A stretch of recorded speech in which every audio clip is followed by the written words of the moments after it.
after you're here for even a couple of days, the mainland peels off of you. Right. And, you know, I have poems where I talked about the sandblasting of my skin on the beach, you know, after days of being exposed to the elements, and how bare I felt my skin, everything about me. But certainly my inner self was really stripped down here, and I left behind education and family and, you know, things that previously were my identity. And I just got to be myself. And I think the thing that works on you here are the tides and the sun and the exposure to the earth. And all of those things have a way of slowly paring you down, and you get much closer to the moon and the sun and, you know, just the way that nature works. And it allows you to be more of yourself. If you think a minute, there are no more listeners in the world. There's got to be a place for people who listen. That's why you can't come to Ossabaw for one day, because you've got to get into it. You've got to have, just like we've been talking, a week or at least a few days of peace and quiet. And if you walk down the main road, not go in a group of people with people telling you all about it, but you walk down and maybe you will get an idea that could save the world. Mm-hmm. I think Ossabaw has that ability. And I think that Ossabaw should be saved, at least in part for that, and at least worth a try. Mm-hmm. And that's why we all want to keep Ossabaw the way you know it. The idea of finding yourself, getting back in touch with yourself, the absence of built environment on this island, I think is really important. It's easier to forget about who you were, because that's kind of what you're trying to do, to come here and reinvent yourself. And the less there is of the built environment, the easier it is to forget that part, I think. For me, I realized when I first came here in 1969, I had never really heard my own voice.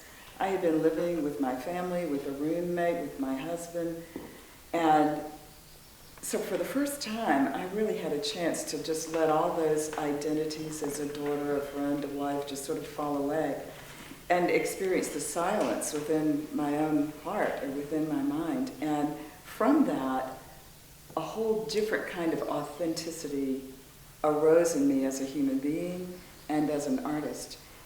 Both at the project and at Genesis, nobody was really looking over your shoulder to say, you've got to produce 6 paintings, you've got to finish your novel, you've got to study your birds. So that everyone at the project, and as in my memory, everyone at Genesis, if they wanted to change their project, or if they wanted to go off on another tangent of their project, or if they ended up, a few people just ended up so into Genesis that they would spend most of their time like fixing the buildings and working in the garden and making the garden better than it would have been. The point was engagement. Yeah, that's the word. Yeah, engagement. Because we were cut off from the mainland and we were cut off from all the requirements of our normal lives, most of the people who came here, the way I would put it is that they submerged. We almost like we were deep sea divers. And we went down 5,000 miles under the water and discovered what was on the ocean floor that we had never dared to dive to before. We were divers.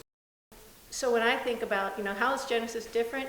It was different in that it gave people like me an opportunity that maybe not just wealthier people, but more privileged people had that I didn't get to have.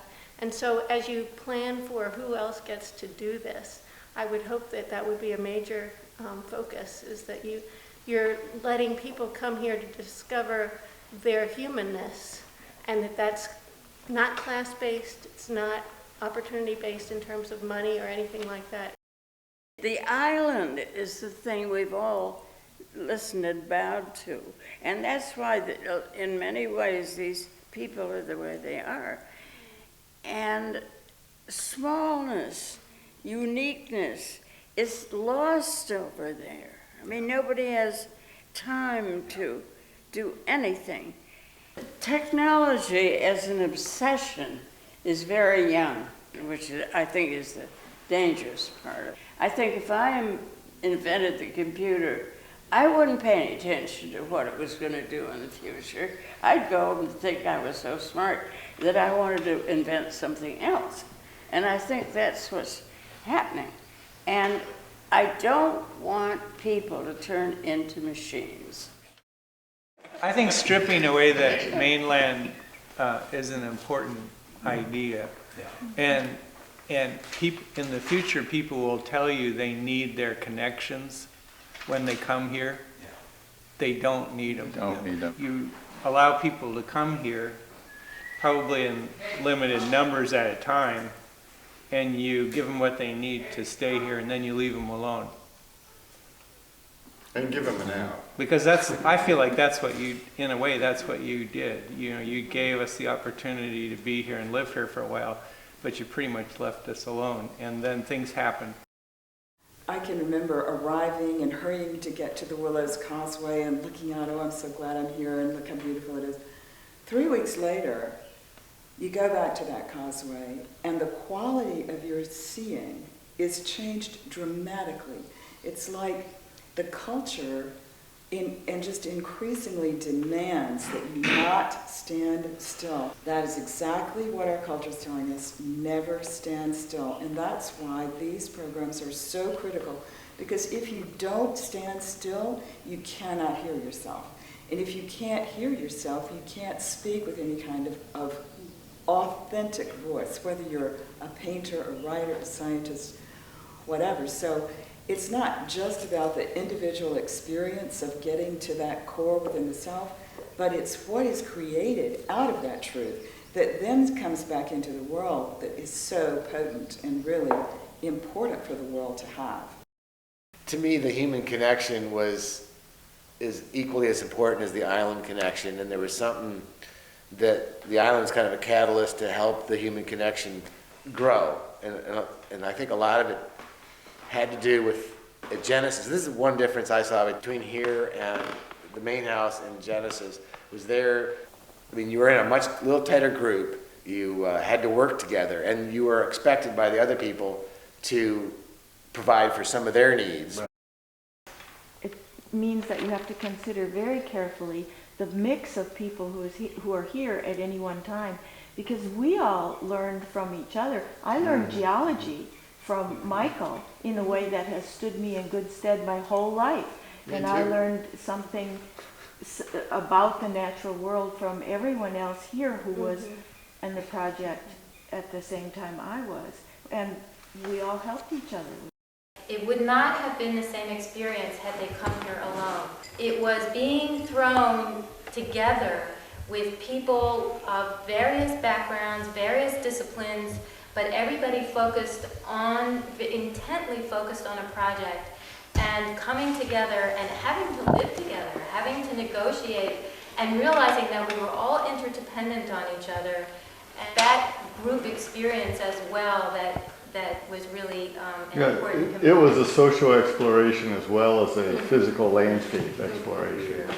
Where the magic happened for me is I thought the important thing was my science and getting a degree and all that. And what surprised me is what's really important was right in front of me, the people I was living with. And one of those moments where you realize it's deeply moving, and that's what's made all the difference. I was just thinking about the continuity that's created with the Oral History Project and with the group that's assembled here. And you know, whatever happens, I think there needs to be a sense of kind of knitting the old together with the new and creating a kind of organism. You know, the house breathes, the island breathes, we breathe when we're here together, and how to keep that breath, you know, kind of expanding and growing into others.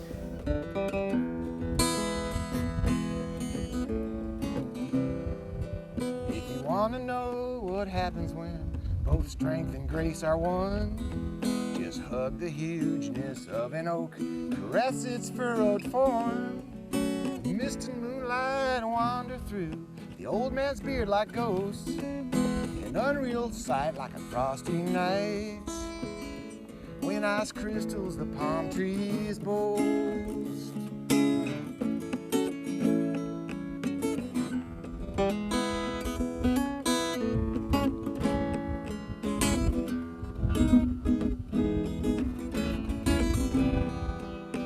in the marsh, breathe in and out like a gently sleeping beast. With the sun, they wind the mainspring, seasons are released. Grays of winter, first green of spring, lavender of summer's bloom. The gold of fall completes it all, till the cycle begins anew. Well, Ossabaw, you ought to meet a home away from home.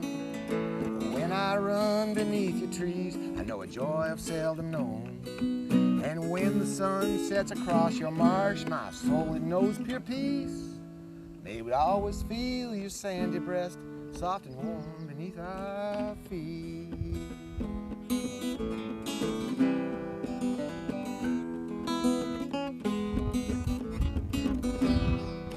Well, maybe it's just the openness of the island that makes people open up too.